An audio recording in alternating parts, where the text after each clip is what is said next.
За сайн байцгаана уу? Өнөөдрийн маань подкастн дээр хүнсний инженер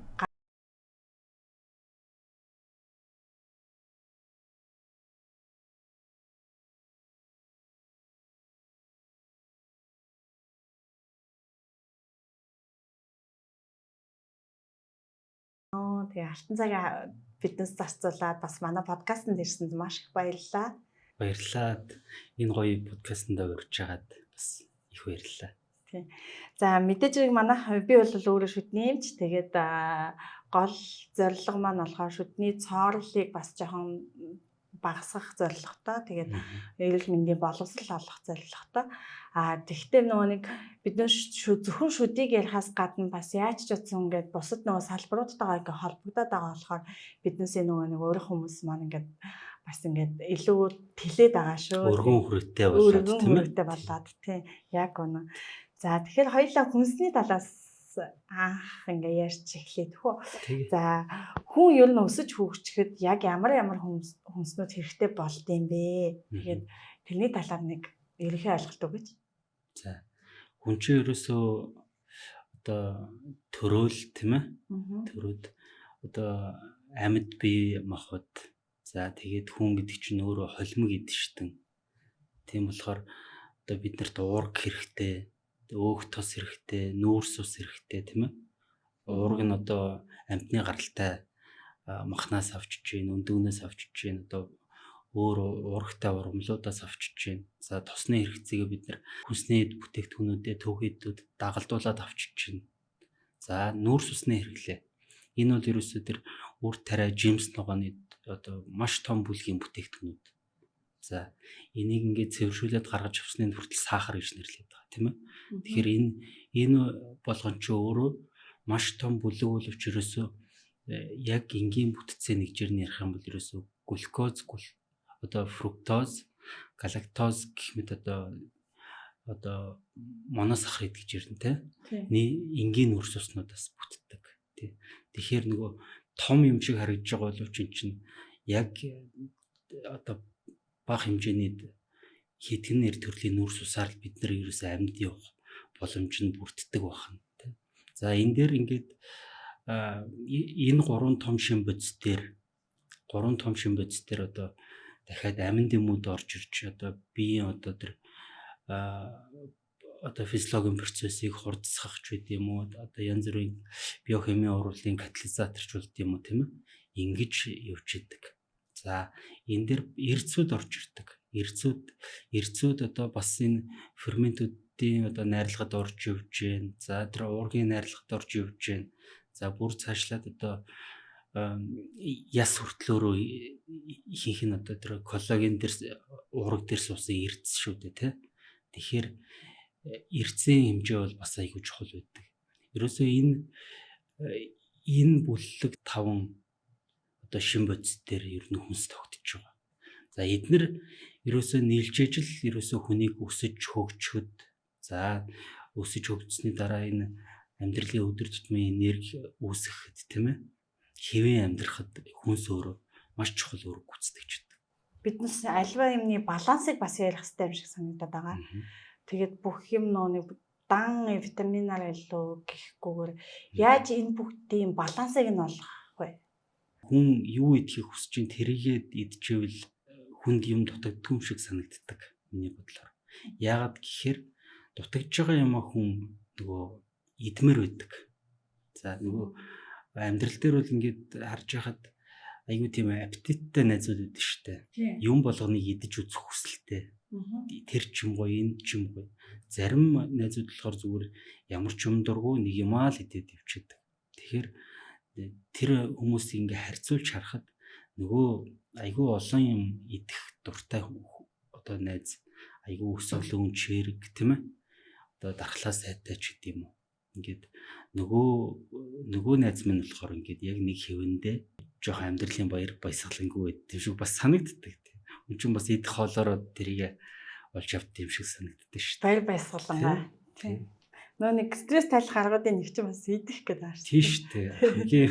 Хамгийн гоё юм шүү дээ. Тийм.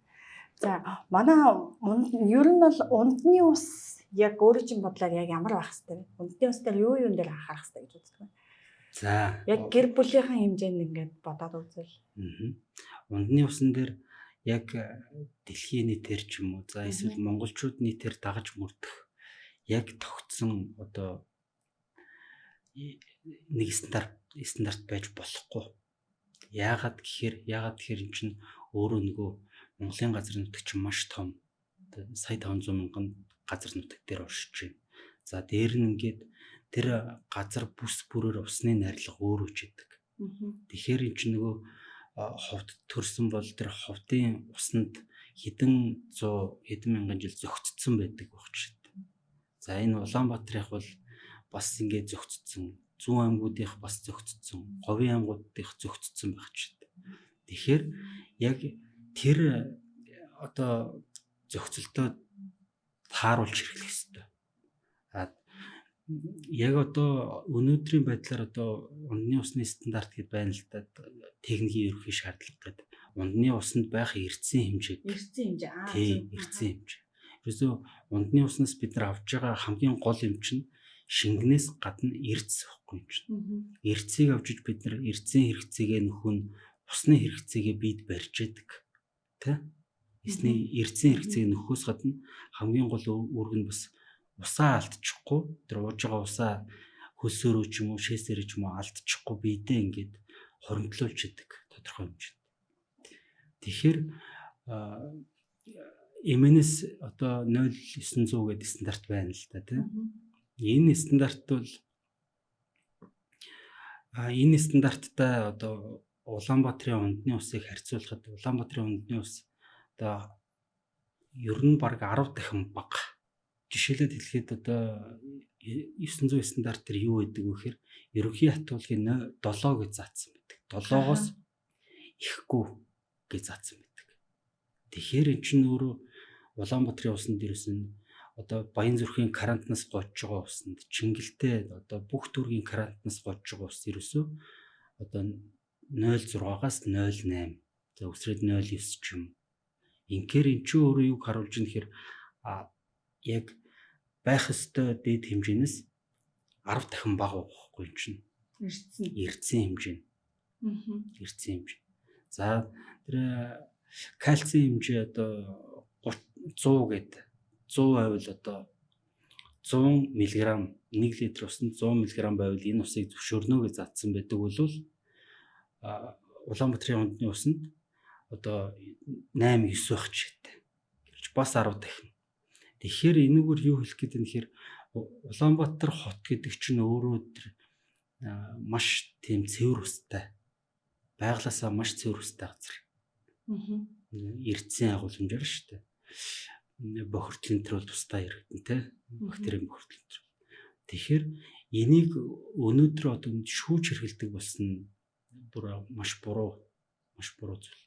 Яагаад шүүж хэрэгэлдэг болсон гэхээр ерөөсөө хүнс үйлдвэрлэл гэдэгт одоо ундаа үйлдвэрлэхэд жишээ ямар айлч төрлийн ямар ч ундааг үйлдвэрлэхэд тэр усыг маш сайн шүүж хэрэглэхгүй бол одоо та мэдж байгаа штэ ундаанд хүчил ордог тийм ээ нимбэгний хүчил орно одоо өөр янз бүрийн хүчлүүд орно. Хүчил орсон тохиолдолд тэр найруулах усанд эрдэс байвал тэр хүчил эрдэс хоёр нийлээд давс үсгэнэ. Инхээр нөгөө ундааны минь амт өөрөө бий болж чаддгүй, бүрэлдэж чаддгүй. Тийм болохоор яг энэ шаардлагаар усыг маш сайн шүүх хэрэгтэй байдаг. Тэгээд үйлдвэрлэгч сайхан шүүчдэг, энийгээ илүү гарсныг нь савлждаг. Тийм ээ? Уг нь тэр чинь эргэж эрдэсжүүлэх хэрэгтэй. За ямар ч төрлийн одоо цэвэр усны найрлага дээрээс хараад үзээрэй. Ерөөсөө тэр одоо кальц одоо 15-аас хэдээс вүлээ 15-аас бага юм уу тэнцүү юм уу бага байхыг зөвшөөрнө. Бүгднгээс нь одоо бага байхыг зөвшөөрнө. Тэмдэглэлийн нь юу гэдэг шүү дээ. Тэгэхээр нөгөө энэ стандарт энэ цэвэр усны МНС 57/2022 стандарт чинь өөрөө тийм байдаг байхгүй юм чинь. Тэгэхээр бага байхыг зөвшөөрдөг юм чинь тэр ямар ч эрдэсгүй байвал тэр стандартаар зөвшөөрөгдөх үү? зөвшөөрөгдөд явчих те. А тэгэхэд ямар ч эрдэсгүй нэрмэл ус уух чинь өөрөө аюултай шүү. Ирээд аюултай болоод байгаа шүү дээ. Тэгэхээр нөгөө хамгийн гол юм чи одоо энэ л болчиход байна л да. Одоо хүүхдээр жишээлх юм бол одоо хүүхэд гэртээ карантиндаа шүүлтүр тавьчихдаг аав ээж нь. За тэгээд хичээл дээр очиж сургууль дээр нэм шүүлтүртэй боллонтой ус тавьчихдаг.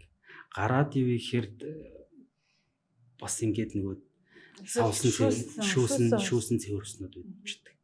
Инхээр нөгөө хүүхэд эрцээ гол олж явдаг юм чинь байхгүй болчихдог. Уг нь бид нар ч өөрсдөө нөгөө баг бахта гадаа сайрттлаа тоглож орж ирэл шанагтаал карантиныхаа усыг луудаг гэсэн байхгүй тэр. Тэр өнөөдөр тийм боломж ерөөсөө Монгол улсад алга болцсон байна. Одоо бол нөгөө МНС 5007-2022 гэдэг стандарт нь өөрөө савлсан цэвэрсний стандарт нь өөрөө хүлээн зөвшөөрөгдөж боломгүй тийм алдаатай стандарт болцсон. Энэ МНС 5007-2007 байсан. Тэгээд 2021 онд стандартын санал асуулга аваад одоо сүүлдвэрлэгчдээс аваад тэрийг нь 22 онд баталсан. 5007 баталсан тийм буруу. Тэгээд стандартыг яаж баталдаг вэ гэхээр ерөөсөө манай Монголд чинь үйлдвэрлэгчдээс одоо цэвэрс үйлдвэрлэдэг үйлдвэрүүдээс санал аваад ямар байвал болох вэ гэдэг санал аваад тэгээ нөгөөдөл нь саналаа өгч жоод ингээд эн чинь өөрөө батлагддаг тийм сонин тогтолцоотой тийм ээ. Түүнээс нөгөө хүний эрүүл мэндэд ямар эрдэс хэдийн хэмжээтэй байхыг судалж үзэх хэрэгтэй байхгүй юу мэргэжлийн байгууллагууд нь. Тэгэхээр ядаж эрдэмтэд нь хийх. Тэгэхээр ерөөсөө эн чинь нөгөө өнөөдөр Улаанбаатар хотод бол эрдэс дутагдчихэдэг. За энэ говийн аймагуудад ч юм уу эрдэс нь илүүдчихэд ч юм уу те ингээд ивчдэг. Одоо говь руу одоо говь сүмбрээс ер нь цаашаа жоншны агуулга маш өндөртэй. Жонш гэдэг чинь одоо кальци фтор. Яг эндээсээ шалтгаалаад ундных нь усны фторын агуулга маш өндөр болчихдог. Нөгөө зөвшөөрөгдөх дээд хэмжээнээс бүр хайлаад явчихсан. Хэдэн 100 дахин их. Тэр аймагуудад яг нөгөө Улаанбаатарт хэрэгжилж байгаа одоо карантинд хэрэгжилж байгаа шүүлтүүрүүд за энэ шүтсэн савлцсан цэвэр уснууд тэднэрт хэрэгтэй байхгүй. Тэ. Тэгэхээр нөгөө энэ дэр нөгөө яг мэрэгжлийн ханддаггүй эрдэмтдийг ажилуулдаггүй мэргэжлийн байгууллага нь ажилтгүй энээсээ болоод байгаа ундгүй юм болов уу гэж харддаг. Яг энэ үйлдвэрлэл тийм ээ.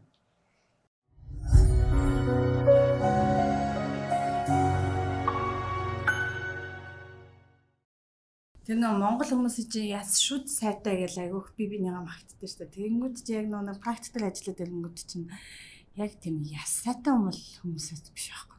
Биш болчиход байгаа байхгүй. Одоо ясны сэргэжилтийн индексээр яг биднээс яг нарийн судалгаа уншаагүй ч гэсэн одоо яг практикал ажиллаж байхад ясны сэргэжилт нилээ ихтэй. Тэнгүүд чинь буцаагаад нөгөө нэг имплант шүтлбэр хийх ч юм уу гэдэг дахиад ингээд асуудлууд үүсэх магадлал бас айгүй өндөр байгаа. Тэгэхээр яг энэнтэй холбоотой байж болох юм ба гэж бас бодогдчихлаа л да. Сая.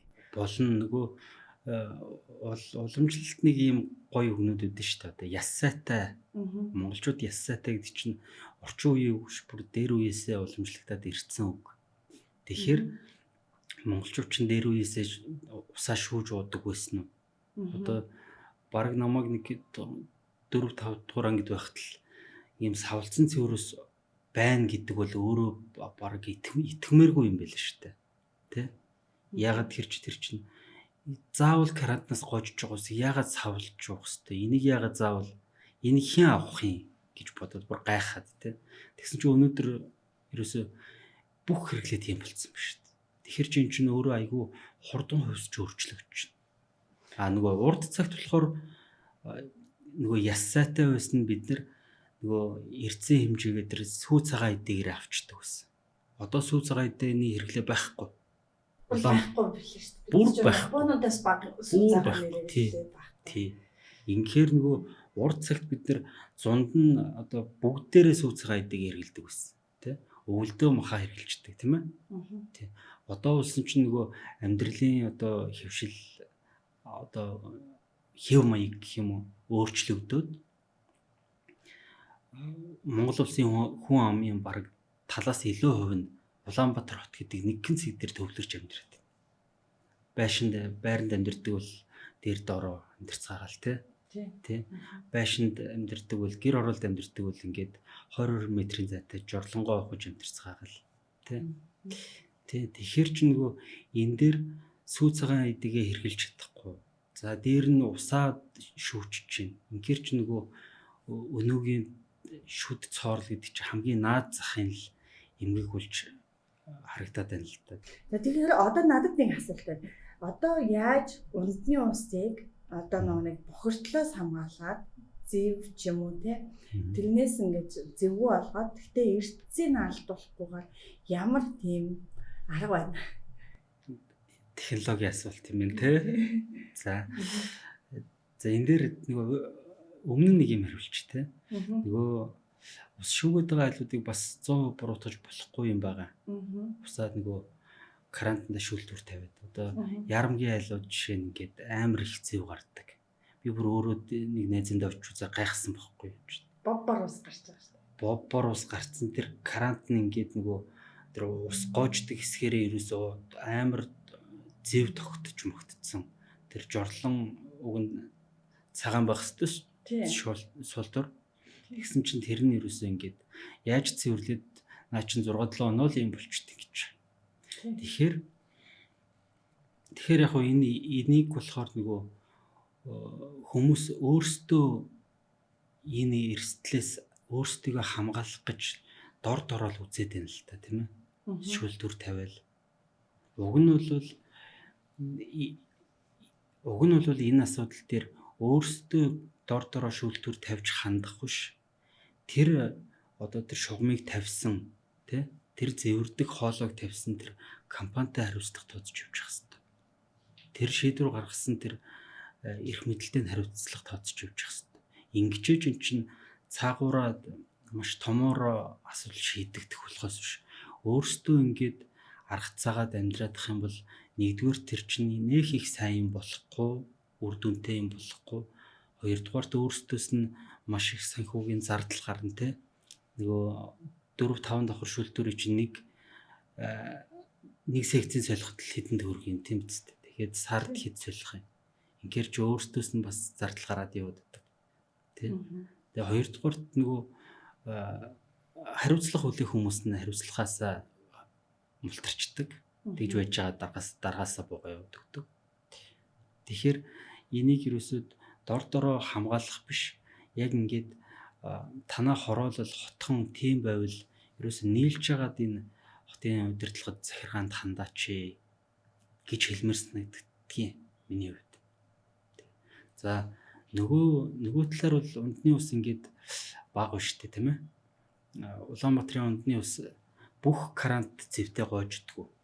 Зэвтэй гоождгоо газар нь сайхан карантины усаад хэрэглээч л гэж зөвлөмөр өгдөг. За тэр бактерийн бохирдлоос найгаад гэдэг юм бол одоо тэр шүүж цэвэрлээд шүүж бишээ нөгөө буцалгаж цэвэрлээд хэрэгэл тийм ээ. Ингэж хэрэглүүл эн чинь бактерийн бохирдол устд чинь тэр усны эрдэс хэвээр байдаг. Хүмүүс ингэж нөгөө эргэлздэг байхгүй юу? Усыг буцалгачаар эрдэс нь уушаад алга болчтой юм шиг байдаг. Тэр эрдэс гэдэг чинь өөрөө ямар нэгэн металл байгаа шүү дээ, тийм. Тэр кальций ч юм уу, магний ч юм уу. Тэгэхээр ч нөгөө металл юм чинь агаарт тэгдээд алга болчдөг шүү дээ, ууршдаг шүү дээ. Ус нь ширгээд харин ч тэр металлын тэр эрдэсийн агуу концентрац нь ихсдэг. Та нэг Монгол хоолны талаарх нэг жоохон яриач. За биднээс яг өдөр тутмынхаа за монголчуудын ерөн хоол ерөнхийдөө л биднээс нэг хол зөрөөгүй штэ гэр бүлүүдийн хоол. Тэгэхээр тэр яг биднээс өдөр тутмын шин тэмцээл витаминыг хангах хэмжээнд байна уу? Тэгээд хоолны найрлага ер нь зөв тань. Монголчуудын нөгөө одоо 21 оноос гээд ирчээ те. 1921 оноос гэдэг энэ бараг бүр чухалчиж аяалаа ярих хэрэгтэй. Тийм. За 21 оноос өмнө бид нэр за 21 он гэхэр чинь бас арайч болохгүй маань үйлдвэржилт барилгажилт эхэлснийг 50 60-аад оноос хийгээрэй тий. Тэгэхээр яг тэр үеэс өмнө бид нэр яаж амьдардаг байсан бэ гэдэг чинь өөрөө нөгөө Монгол гэрт за тэгээд мал маллаж тийм ээ. Нөгөө цаг агарын эрсдэс уур амьсгалд ингээд ийм амьдралын хэв маягтай амьдардаг байсан. За энэ үед бид нар одоо нэг янзаар хооллдог байсан, нэг янзаар аж төрдөг байсан болвол яг одоо өнөөдрийн байдлаар бол амьдрах хэв маяг маш их өөрчлөгдсөн. Нөгөө өвөл дарахаа болцсон тийм ээ. Дулаан байранд байдаг болсон.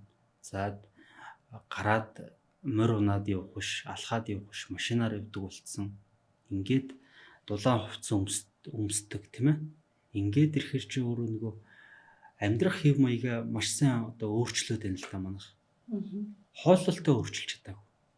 Яг нөгөө тэр 60 оныхоо өмнөхтөрөө байгаад идэг. Юу хэрвээсөө мах гурлаа идэл байгаад идэг. Тэгэхээр энэ амьдрах хэв маягийг дагаад хооллолт өөрөө өөрчлөгдчих хэвээр. Тэр хин хийд юм бэ? Хооллолт Эмэгтэйчүүд гэрээ эзэгтэй нэр хийд юм уу? Эсвэл улсын бодлохоор тэрийг хэрэгжүүлдэг юм уу? Одоо хооллолт хийдэг.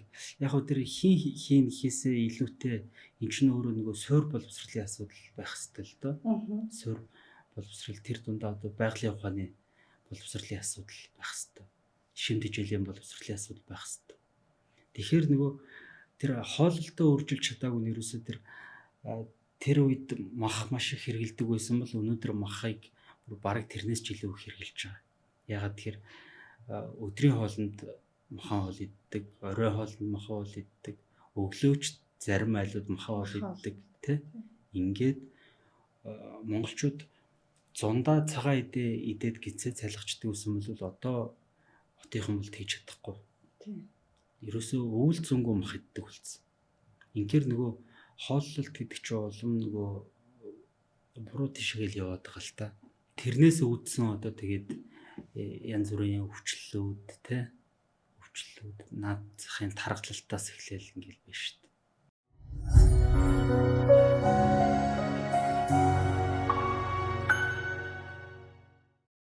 Та ингээд дэлгүүрт орохоор яг танд ямар сэтгэл төрдөг вэ? Одоо ингээд миний ажиглалтаар бол дэлгүүрт оронгууд архины тасаг, чихэрний тасаг, боомны тасаг, ундааны тасаг. За ингээд яг биднээс өөртөө мэдхгүйгээр айгүйх буруу хүнс авах өртөлтөнд айгүйх байгаа юм шиг санагдаад байдаг байхгүй надад. Тэгэхээр яг энүүний талаар та яг манай яг хүнсний дэлгүүр яг бүтцийнхээ хувьд бол одоо ингээд зөв бүтцтэй байна уу? Та юу гэж бодож байна? Тэрэн дээр юу яг түрүү би нэг цогц дурдаад өнгөрсөндөө тий. Нөгөө сонголтоо зөв хийхийн тулд хүнсээ нөгөө зөв ойлгодог байх хэрэгтэй. Түүнээс тэр чинь нөгөө тэр гоё уттай, тэр гоё шошготойд нь биш дээ энэ чинь. Тэр уттай тэр будааг бид нар яах гэж идэх юм те. Тэр хөлдөөс ногоог бид нар яах гэж идэх юм. Тэр сүвг яах гэж уух хэвтэй юм гэдэг юм уу. Ингэж ойлгож иж эн чинь өөрөө одоо зөв ойлголт тогтно. Нэгдүгээрт одоо зөв сонголтоо хийх боломжинд гарч ирнэ. Энийгээ ерөөсөө мэдхгүйгээр нөгөө аль нь сайн гэдгээл л ерөөсөө өдөр болгон авч хэрэглээд байдаг. Тэр нэг шин бодис ихсэх тусмал бие дэрстэл үсээд эхэлдэг. Одоо жишээ нь одоо махан бүтээгдэхүүн эсвэл одоо өндөг сайн ч гэдэг юм уу те уургалаг юм сайн гэх юм бол ерөөсөө ургаал идээд эхэлдэг. Бүр тэрийгээ бүр кето дэглэм мэглэм гэд нэрлэлцэн нөгөөдөл чинь гээд ярьч те. Тэгээд ингээд ирэхээр нөгөө уургийн ихсэлтээс юу шалтгаалдаг гэхээр нөгөө хоол боловсруулах одоо тогтолцоо шал өөрөөр л ажиллаад эхэлж байгаа юм л да. Тэ.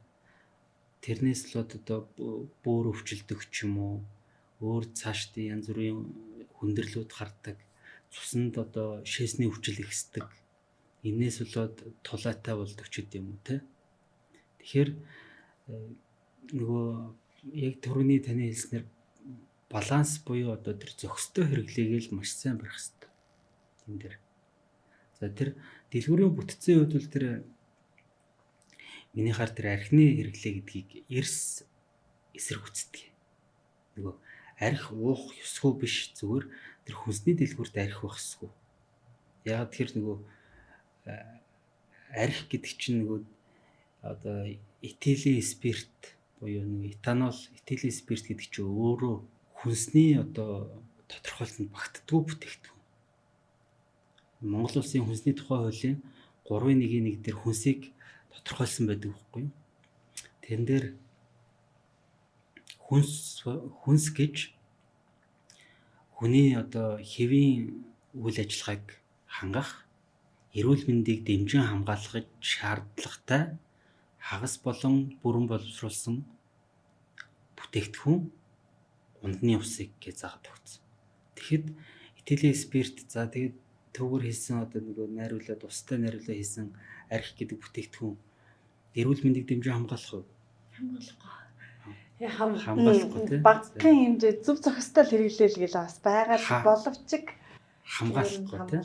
Тэгээ нөгөө шууд тэр тодорхойлолтын үрээд ирж байгаа л да хамгаалахгүй тийм. Хэвийн үйл ажиллагааг хангах уу? Хангахгүй. Харин бүр хэвийн бус болгох шүү дээ. Тийм. Тийм. Инхээр нөгөө хуулийн тодорхойлолтын хүрээнд ийм байгаа. Яг өнөөдөр хүчин төгөлдөр мөрдөгж явж байгаа хуулийн тодорхойлолтын хүрээнд хүнсний дэлгүүрт байх ёсгүй. Нөгөө хүнсний тухай хууль гээд айгүй гол хуулиар зөрчөөд явагддаг манайх. Архины дэлгүүр бол тусдаа байх ёстой. За тэгээд за бусдыг нь бол хооронд сайхан ярьж үлж шүү дээ, тий. За тэр ногооны тасаг, үлдөө ногооны тасаг ч юм уу ингээд ямар ч концепттэй байж болно л доо. Тийм учраас нэг гадны ханж нэг liquor store гэдэг тусдаа байгаад байдаг чинь тийм очтой юм шүү дээ, тий. Тий, ерөөсөө тийм. Тий. Зөв. Тэр нөгөө ямар ч тохиолдолд тэр чинь этанол гэдэг юм чинь ерөөсөө хүнсний тодорхойлолтод хязгаарч хамаарч чаддгүй юм бохгүй өөрөө. Амаар ууж хэрэгэлдэг. Энд чинь өөрөө нөгөө хүнсний хэрэгцээхээсээ илүү хүний нэг өрмөцөл хэрэгцээ. Өлсөд хүн арх уудгүй шүү дээ, тийм ээ. Тий, эсвэл одоо баярлахаараа ч юм уу. Эсвэл гуниглахаараа ч юм уу, тий. Одоо гараад байгаа нөгөө нэг ундаануудын талаар би жоох эргэлзээд байт юм л да. Нөгөө zero calorie, zero бүх юм zero сахаргүй, калоригүй, амт үнэр оруулагчгүй гэдэг рекламадад байгаа мөртлөө савлгаан дээр нь тэгж бичээд байгаа мөлхөөрөө яг уухаар яг сахар шиг ч юм уу айгүй амттай тэнгуүттэй нөгөө үнэртэй тийм одоо нөгөө нэг ус ундаа гэхэд одоо аль нь би яг тэрүүн дээр айгүй том эргэлздэг байхгүй. Монголд одоо за яг зарагдаад байгаа одоо хийжсэн одоо тарусын ундаа ч гэдэм үү гэдэг нэг айгүй их зарагдаад байгаа штэ. Тэнгүүд чинь тэрүүн дээр та яг юу гэж бодож чи би энүүн дээр ингээд яг мэдээж нэг хүүхдүүдтэй за чи ус илүү сайн авах хэрэгтэй одоо юу гэдэг аль болох ундааг багасгах хэрэгтэй гэдгийг хүн болгон л мэдчихэж ш. Тэнгүүд чинь нөгөө хүмүүс чинь яг тэр ундааг сонгож эхлэдэг байгаа байхгүй. Амттай тэгсэн үнэртэй бас нэг яг ус шиг болоод бас биш. Би танд тэгвэл зөрүүлээд нэг юм асуучих. За. Яагаад та сахартай ундаа сонгохгүй? Яг уу мэдээж би өөрөө шүтэн юм ч болохоор сахарыг бол зохистой хэмжээнд хэрэглэх хэрэгтэй гэж мэдчихэж байгаа. Тэгвэл биднээс нөгөө нэг өдөр тутамдаа хит ихээр хэрэглээд байгаа болохоор аль болохоор нөгөө хэмжээг нь багасгахыг сонирхож байгаа. Уус нэг өөр хэрэглэгээр сахар хангалттай авчиж байгаа шүү дээ. Тэгэхээр нөгөө нэг тэр Монголд үйлдвэрлэдэг зеро төрлийн одоо ундаанууд байна тий. Ундаа хийж үлсэн уснууд. Энд чинь ерөөсөө ягаад сахартай байна гэхээр янз бүрийн одоо сахар орлуулагч хэрглэж байна л да. Аспартам ч юм уу, одоо эритритол, стевиа тий. Маш олон сахар орлуулагчдыг хэрглэж байгаа. Эднэр өөрсдөө нөгөө сорбитол ч гэдэг юм. Эднэр өөрсдөө нөгөө биед ороод глюкоз уулж задардггүй болохоор тэр нөгөө сахарын аюулыг үүсгэдэг. Сахарын одоо цусан дахь сахарын илүүдлийг үүсгэдэг.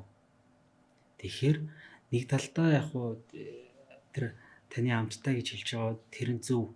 Сахар орлуулагчийг дангаар нь хэрэглэхээр маш эвгүй амттай байдаг. Тий.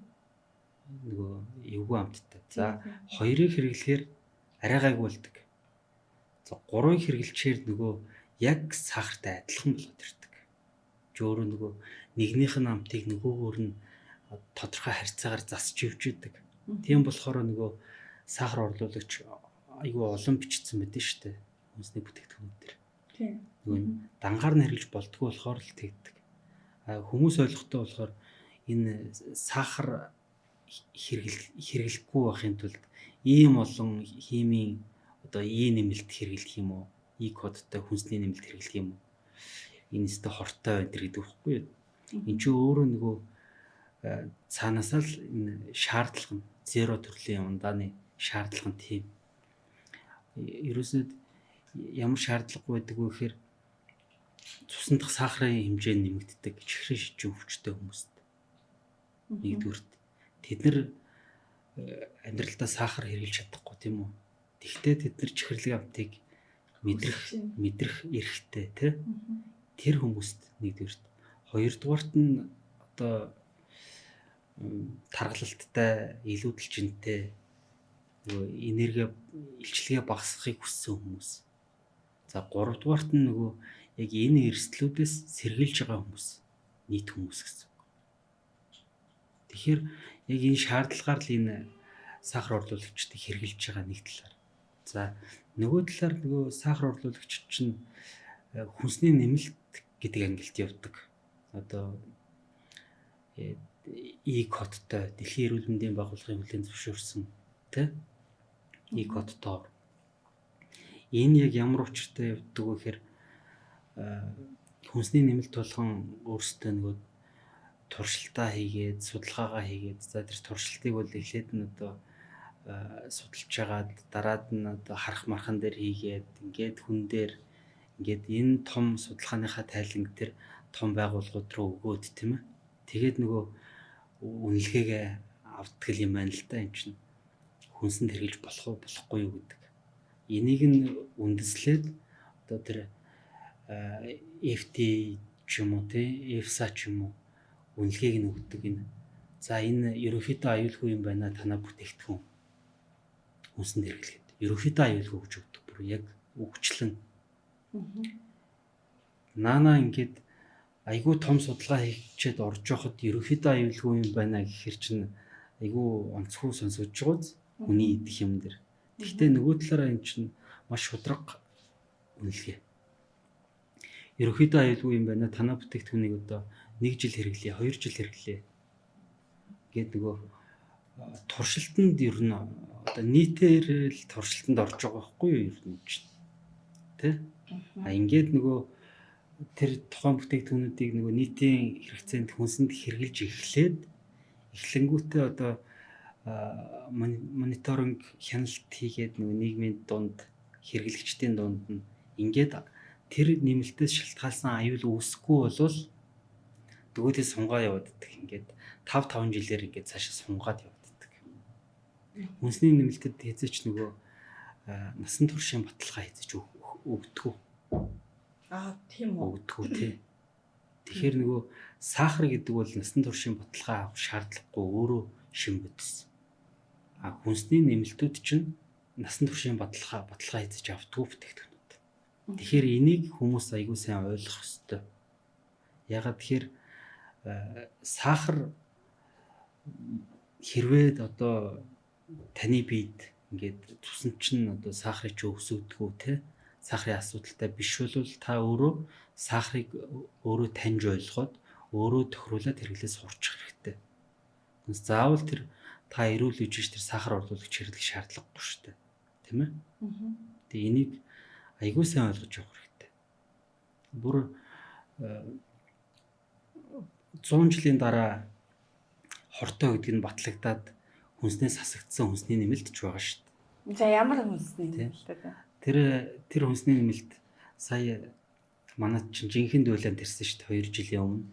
Эмээлтийн махнаас хортой бодис илэрлээгээд. За. Эмээлтийн махнаас цагаан өнгийн хортой бодис илэрлээгээд Тэгээд нөгөөх нь шинжлээд үзсэн чинь формальдгид гэдэг бодис байна гэдэг. Тэгээ формальдгид ч одоо яг нөгөө муутахгүй ариутгах шин чанартай. Тэгээд тэрийг болохоор бараг 1900-аад оны үеэс загас агнуурын хөлөө онгоцод хэрэгжилж ирсэн. За. Загас агнуурын хөлөө онгоц чинь нэг гарчаад ирэх гэж аягүй удаа шүү дээ, тий. Тэр хоорондоо барьсан загсаа муутахгүй гэж тэр одоо формальдгид буюу тэр формалины усамлаар хадгалчихсан. Одоо формалины усамлыг хаана хэрэглэдэг вэ гэхээр нөгөө ангаахын юм нэг эргэтэн хийсэн үзүүлэнгүүд хадгалдаг шүү дээ, тийм ээ. Тэгэхээр тэр бодисыг 2011 он хүртэл хүнсэнд хэрэгжилжсэн. 2011 он Монгол улсын хэмжээнд. Ерөөс дэлхийн хэмжээнд. За. Тий.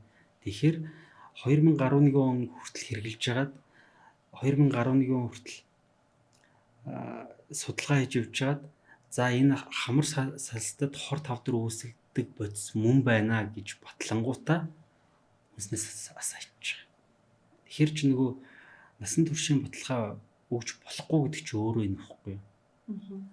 Магадгүй 40-50 жил хэрэгжилчээд байнгын хэрэглээтэй байсан 40-50 жилийн дараа эрсдэл үүсхийг мэдэхгүй.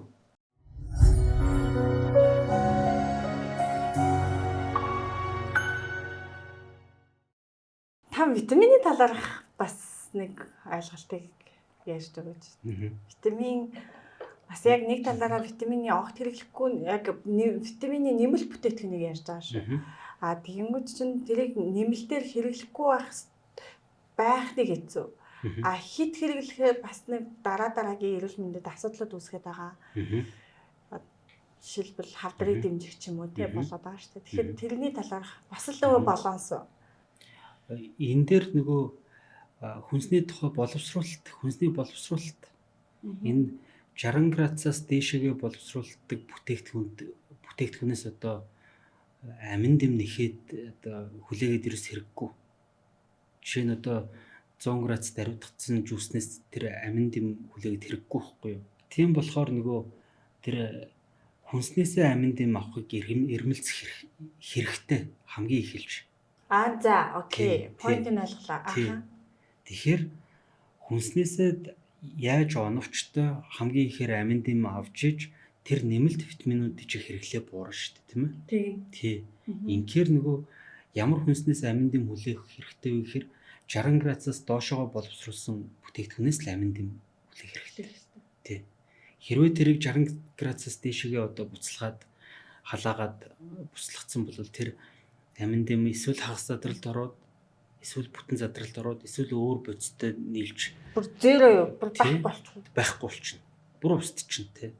Инхээр нөгөө 60 градусаас доошоо гэдгийг би юуг оруулах гэдэг нь гэхээр ерөөсөө энэ түүхийгээр нэгддэг нохоонууд тий. Түүхийгээр нэгддэг жимснүүд байна тий. Эсвэл одоо нөгөө дашилж эсгсэн одоо бас юмнууд үүдэн шүү дээ. Янз бүрийн бүтээгдэхүүнүүд үүдэн шүү дээ. Тий эсгсэн ногоонууд, даршилсан ногоонууд. Эднэрээс амин дэм авах хэрэгтэй.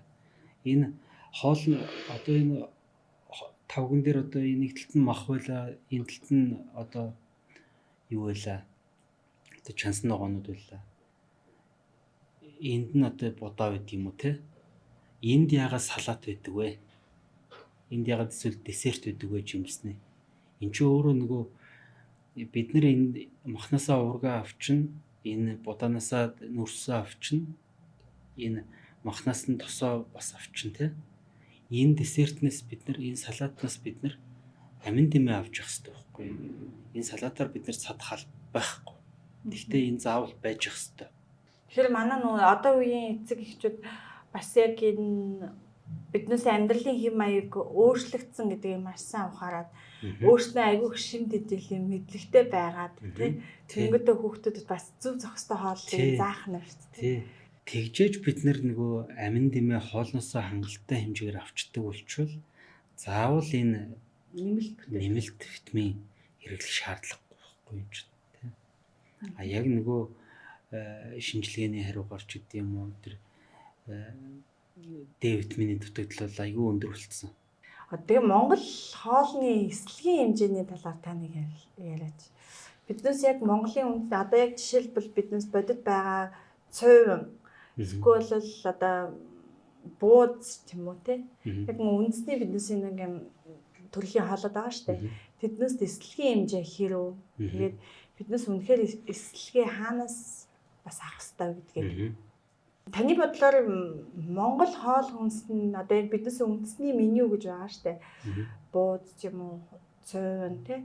Тэнд бол эслэгийн хэмжээ ер нь хэрэг байдаг гэж боддог. Яг манай Монголын меню дотор эслэг ерөөсөө байж иж одоо хоол боловсруулах системийг тогтолцоог маш их хурдлуулдаг. Тэгээд ерөөсөө тэр хоол боловсруулах тогтолцоог цэвэрлж яадаг, эрчимжүүлж яадаг ийм үндсэн үүрэгтэй эслэг өөрөө биед задрахгүй тийм. Тэгэхээр эслэг хаана гэдэг вэ гэхээр ерөөсөө тэр нүрс усны хальсан хэсэг. Одоо төмсний хальс байна, алюмины хальс байна, одоо лонгийн хальс байна, сөнгөний хальс байна. Энэ эслэг их иддэг орнууд чинь нэг төмсөө угаагаал хальстай нэрчээд идчихдэг. Махчнахтаа бид нар ч ингээд үгэнд хийж иддэг байсан. Одоо тэгэхээ болчиход байна. Ягаад тэгэхээр тэр гадаргуу дээр нэг юм байгаа гэж хайгаад иддэг хүмүүс тийм ээ. Тэгэхээр энэ хэрэглээд өөр хаана гэдэг вэ гэхээр тэр гурилан дээр гурилын арилгаханд байж ах хэвээр. Гурил хэдий цайраад байна гэдэг чинь өөрөө эслэгийн хэмжээ багасаад байгааг л илэрхийлдэг. Хальсын эсхийг маш сайн ялгацсан. Тэгэхээр энэ өдөр болгон гурил идэх биш тийм ээ. Өдөр болгон цувь идэх биш. Нэг өдөр нь цувь идээд, нэг өдөр нь хүч удаатай хоол идээд, гурвалжин будаатай ингээд нөгөө үр тариануудыг олон төрөлжүүлж идчихэж, ногоог олон төрөлжүүлж одоо хальстай нь идчихэж, альмиг бол одоо бас л хальслаад идчихдэг үлдсэн шүү дээ. Хальслаад жижиглээд тий. Тэгэхээр хальсалж байгаа шалтгаан нь бол нөгөө хортой юмнаас л айж байгаа л хэрэг байлээ л дээ. Тий. Жижиглэж байгаа нь болохоор comfortable өөртөө нь тухтай байх гэж зүгээр. Тухтай байх. Уг нь тэр чинь хатуу юм чинь хазаад зажилж гин гэдэг чинь өөрөө цаагаараа шүдний эрүүл мэндэд ч гэсэн одоо эрүүний хөгжилч ч гэсэн тий. Тэр нөгөө зажилж байгаа мэдрэмж чинь өөрөө нөгөө нүрс усыг задлах ферментийг идэвхжүүлж ялгаруулж идэг. Энэ нь байхгүй болчдөг. Ингээд шууд орхор чинь тэгээд гүц цааш ингэхгүй л байгаа юм л та тий. За өнөөдрийн подкаст манданд хүрэлцэж ирж тэгээд үнэтэй мэдлэг өгч бас өөртөө чи ярилцж явах тухай юу ярьж байгаа үед бол бодогдсон юм болохоор ингээд яг энэ мэдээлэлүүдээ илүү олон подкастт ороод тий илүү олон хүмүүст хүргээсэй гэж бас аявих бодож суулаа. Ягаад гэвэл бас биднес нөө олон хүнд хүргэж ижил мэдээлэл аягүй сайтай болно. Тийм учраас илүү танд өөрчлөн ажлын амжилт хүсье. Тэгээд бас энэ мэдээлэлүүдээ улам сайн тараагаарай гэж бас хүсье. За танд ч гэсэн их баярлалаа. Тэгээд ажлын амжилт хүсье. За олон гой сонирхолтой яриа хийгээд подкаст хийгээд яваарай гэж хүсье. Өнөөдрийн подкастыг сонссон та бүхэндээ маш их баярлалаа. Дараагийн дугаар